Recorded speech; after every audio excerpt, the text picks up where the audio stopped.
There is so much more that you gain in terms of Cyborg's backstory. Oh, Ray. No, Ray, not Ray. What it was? Victor Stone. That's his name. Oh my goodness. Got to remember people's names. Welcome back, everybody, to another That Guy Murph review. Today, we're actually going to be talking about the Zack Snyder cut for Justice League.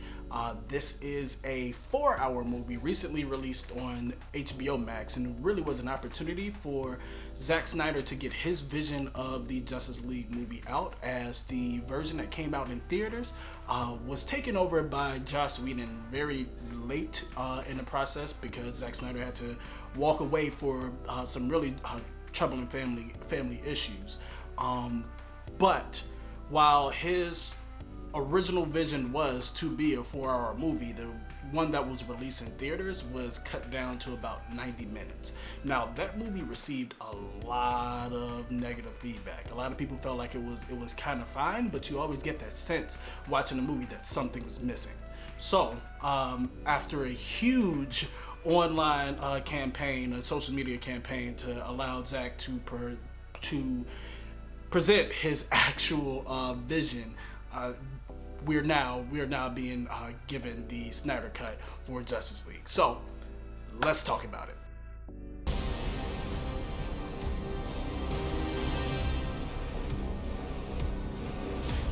I'm gonna take out that tower and knock down that shield dome. Whatever you see, stick to the plan.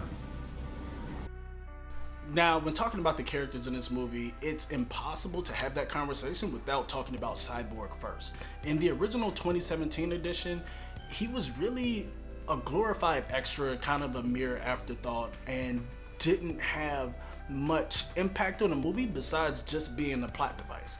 Now, in the Snyder cut, we get so much more of Victor Stone than we could have even imagined. And honestly, he ends up becoming the heart of this film. His story becomes so much more relatable, as you see the reason that he's mad at the world is because of, not going to tell you because I don't want to give away any spoilers if for those who actually would have watched the movie. But I will say that there is so much more that you get from that character, and so much more depth that was just completely taken out of the previous movie.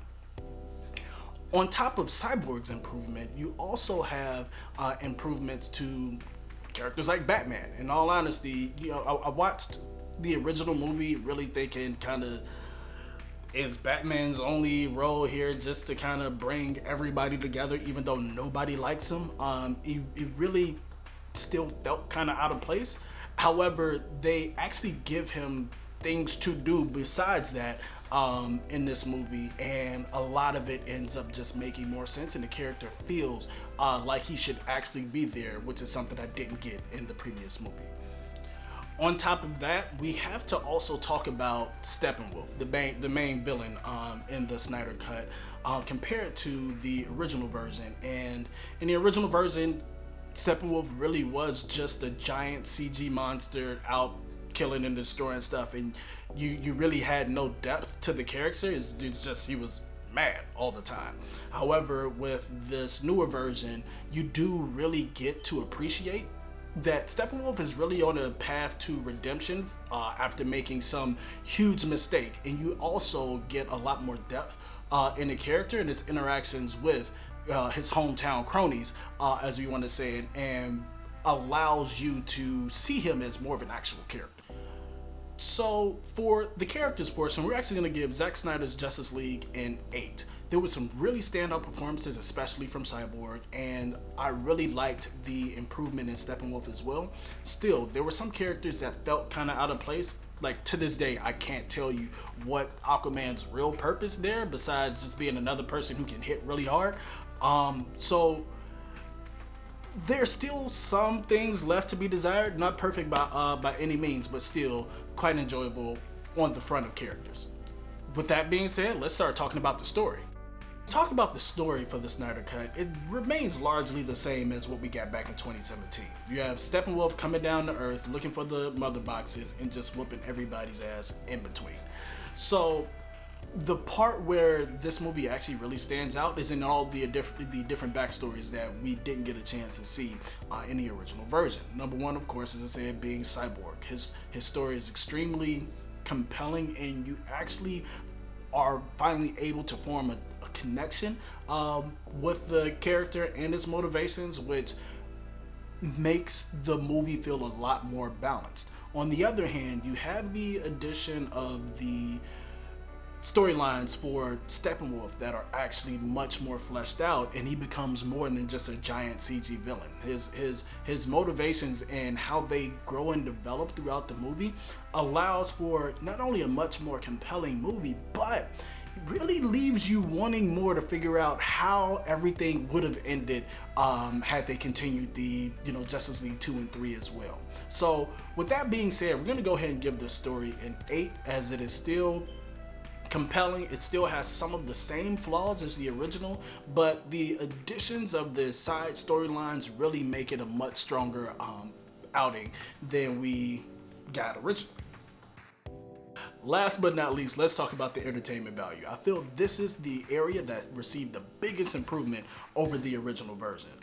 The fight scenes so much better, the graphics and animation so much better. That being said, there's still some times where the graphics are a little wonky and it kind of pulls you out, but it never does so to the point that you can't appreciate what's going on at the time.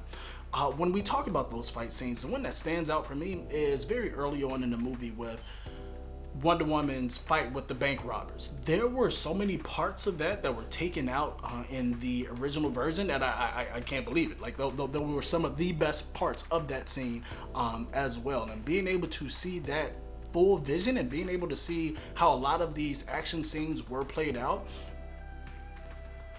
you can really see that that's where Zack Snyder's real strength lies, and giving you some really cool looking, really flashy combat scenes, and a lot of that was missing in the original. So with that being said, I'm actually going to go ahead and give the Snyder Cut a 9 for its entertainment value. It's one of the few DC Universe titles that I really want to go back and watch again. When I watched it the second time, I had just as much fun watching it as I did the first time. That being said, I did probably skip over the first like 20 minutes or so because Zack made some awkward choices in terms of the musical selections, and some of those scenes were just too long for no reason.